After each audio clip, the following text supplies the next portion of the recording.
It's almost like a religious ferviosity. Well, they hate your artwork because it smashes the left-right paradigm. It shows what authoritarians they are. Now I'm very honored. You sent me some notes about some of the graphics we were going to show. The March of Tyranny. You said, quote, "This is one of my most famous and iconic cartoons. We have it hanging on the wall here.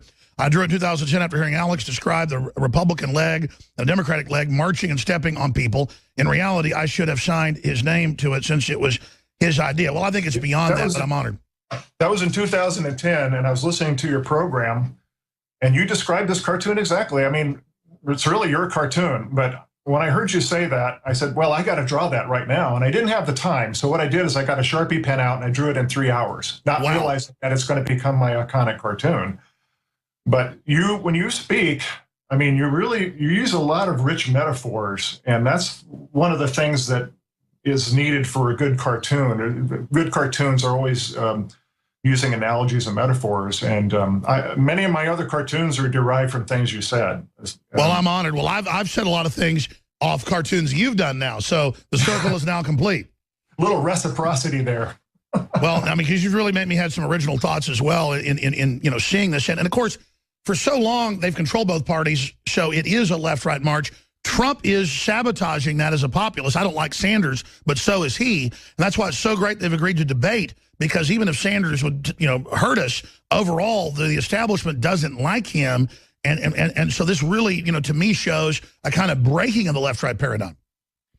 Well, me too. The main reason, and I don't agree with everything Trump has said, but the good thing about Trump too is he's also willing to change. When he realizes he's wrong, he's able to change. It doesn't set in his heels. But when I saw the establishment go after him tooth and nail, I say, wow. I got to pay attention to this guy. And also, he's not afraid of the political correctness, which is really gotten long in the tooth. I mean, political correctness, I mean, come on, it's jumped the shark a long time ago. People have got to start standing up against it and stop caring what they're getting, the names they get called. And then that epitomizes Trump. He does not care what anybody calls him. And when you look at the liberal cartoonists attacking him, what do? It's always the same thing. It's, oh, Trump is Hitler. Trump is a racist. Trump is this. It's just name calling. There's no argument there. There's no depth to the cartoon. It's just, there's an attempt to poison the well. There's no reality to it. No, I want to play a clip here of other political persecution. This is Jakari Jackson, and he's been hit with tear gas before. Our crew's been rubber bulleted. He got hit with a rock when he was covering things the last few days. He's about to join us because he's somebody else who has the courage to stand up against the bullying. But here's a clip of some of the things Jakari's been through. That is tear gas. You guys know I don't like that stuff. This guy's going out. Yeah, man. Bro, you sent me with a freaking rock. What's your name, bro? You sent me with a rock. You. The guy hits Jakari with a rock and runs off. But we don't call a white guy or a Hispanic guy hitting a black guy with a rock racist. Who knows if it was? It would be called that if it was a liberal being hit. And there he is out there in the smoke. But these are really wartime reporters, people like Jakari and Joe Biggs and Josh Owens and Rob Dew and all of them. Darren McBreen, they've all been.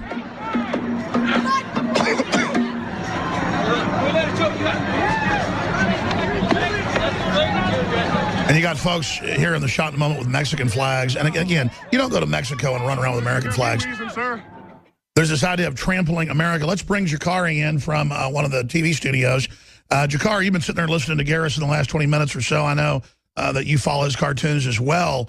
I really think the social justice warriors have gone too far. It's not that the right wing's perfect.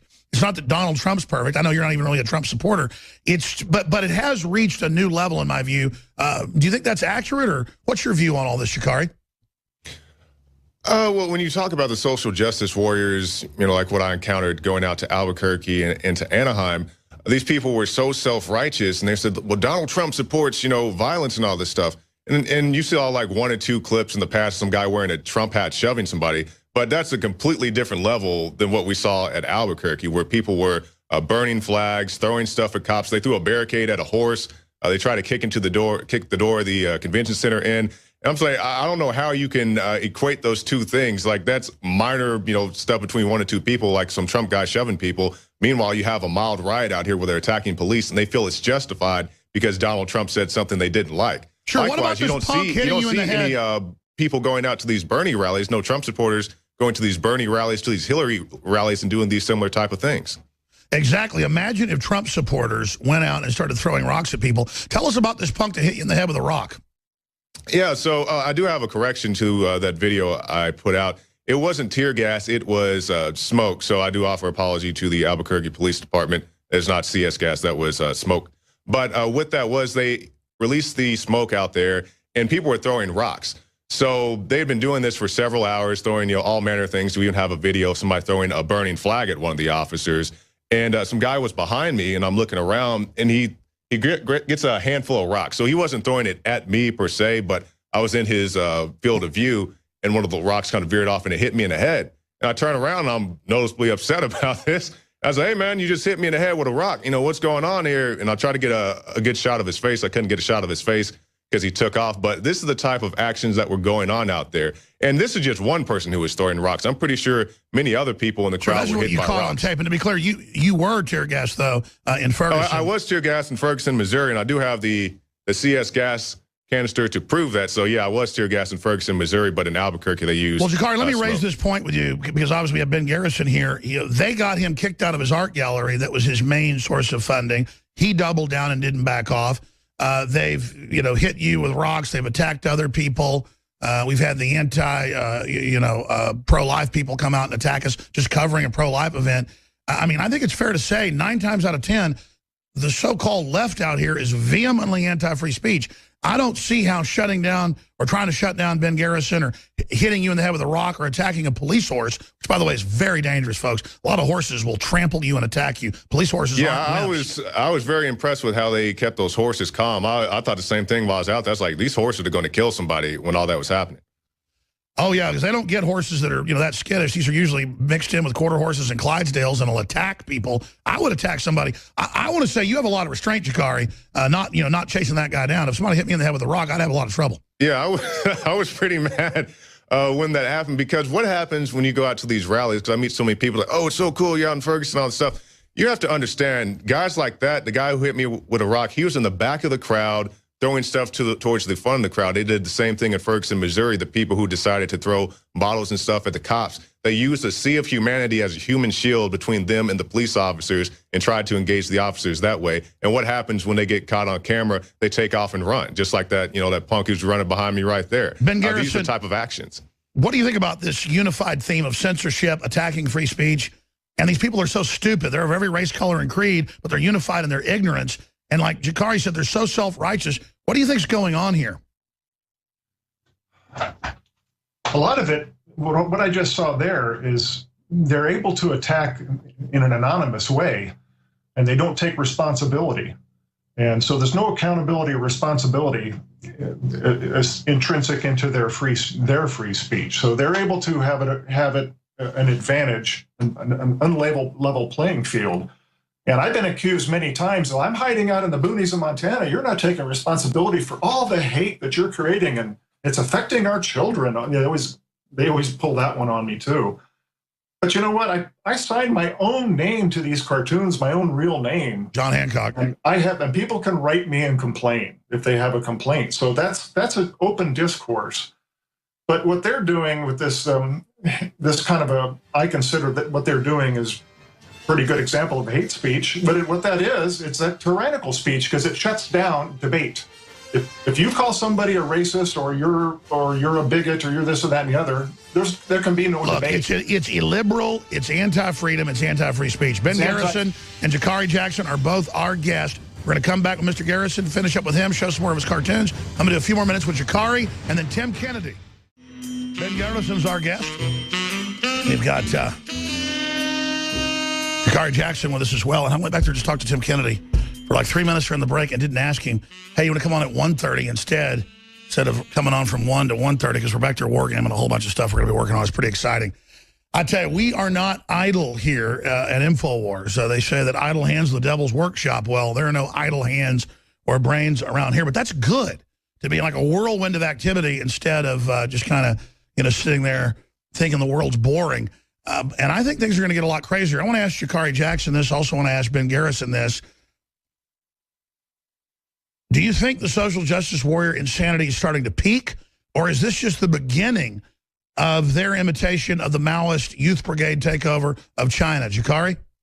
I would like to say that it's peaked, but every place I go, it seems to have ratcheted up. Whether it's Ferguson or the more recent events that I've been covering here lately, you go to the colleges, people are just getting more and more bold. And I think what it is, it's you have a steady stream of new college students who get sucked into these groups, whether they be the anarchist groups or the communist groups, whatever else, and they feel justified to go out here and do these type of behaviors. Like I talked to those guys afterwards, after the Albuquerque thing, and they said, well, we feel justified to come out here and do this. And I said, bro, I'm not even a Trump supporter, but Trump's not the one out here burning American flags, throwing barricades at horses and rocks at protesters. How can you blame him for something like that? And they feel justified in doing so. Let me ask Ben this question, and then I want to go back to you after the break, Jakari, and do one more segment with Jakari Jackson.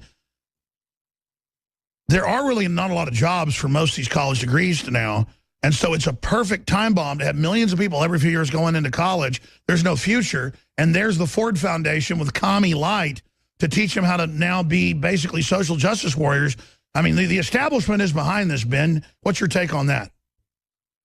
I think you're right, and it's also spreading into regular media. For example, when they published that First Lady cartoon I drew, I mean, I first saw it on Yahoo. I was looking through Yahoo headlines, and the headline said, if you agree with this cartoon, you're part of the problem. And I said, well, what cartoon is that? And guess what? It was mine. And so then I thought, well, what kind of investigative journalism are they doing? They don't even do basic journalism. They didn't call me for my opinion. Neither did the Daily Mail or any other mainstream outlets that wanted to. It's not about contacting me. It's about playing this ain't it awful game that reinforces the social justice echo chamber, because they like to do this strutting and the scolding and the, what is it called, virtue signaling amongst each other. It's a status to go after people that they're really inventing a lot of nonsense that... Exactly, and it's a status to be following the latest download of Dribble. One of my favorites is your Citizen Cattle one, that the good left that's against GMO and dangerous vaccines. A lot of folks on the left are really smart. They're not this new cult of people. I mean, that is a powerful cartoon. And most of your stuff over the years was more libertarian, some of it even progressive. These people are so evil to call you racist. Well, I came from a liberal background. I worked for newspapers for 20 years. I worked at the Seattle Post-Intelligencer. I did work for them until it closed down in 2008. So I know all about, I've kind of a... So these are definitely new type of liberals. I mean, there have been a lot of classical liberals are really cool people. I don't consider the SJWs to be liberals, because liberals, you are able to have a conversation with them and a debate with them. It's just their feelings and yelling and screaming. And it's starting to we got to start pushing back against these people right now. If we start doing it right now, then maybe it is the peak. And they're not going to get any more traction and get it infiltrated into the rest of the media. We didn't get to some of the points about Trump versus Hillary and why we must end the Federal Reserve's dysfunctional system of money and some of the things. I want to invite you back in the next few weeks for the Nightly News. Ben Garrison, it's amazing to talk to you, basically here in person. Thank you so much for the time, and we really look forward to speaking to you again. Please keep up your amazing work. Thank you very much, Alex, and thanks for your help with my cartoons. You bet, brother. You're awesome. Thank you. All right, Tim Kennedy is going to be in here at 20 after for the balance of this hour. Then David Knight takes over a fresh horse in the fight in the fourth hour. We're going to talk about military scandals, a lot of the things that are happening obviously overseas, nothing classified. But let's just say a lot of interesting things are going to be discussed coming up in the balance of the hour that I'm going to be hosting here. In the next segment, I got a bunch of Trump news and election news I didn't get to. I still haven't got to the Katie Couric scandal. I want to cover that. But getting back to Jakari Jackson. Jakari, we don't script these interviews and talks, obviously, but just in the whole state of the world, the way you've seen things change the last 3+ years you've been here, what is your sense of where the planet is today, where America is today?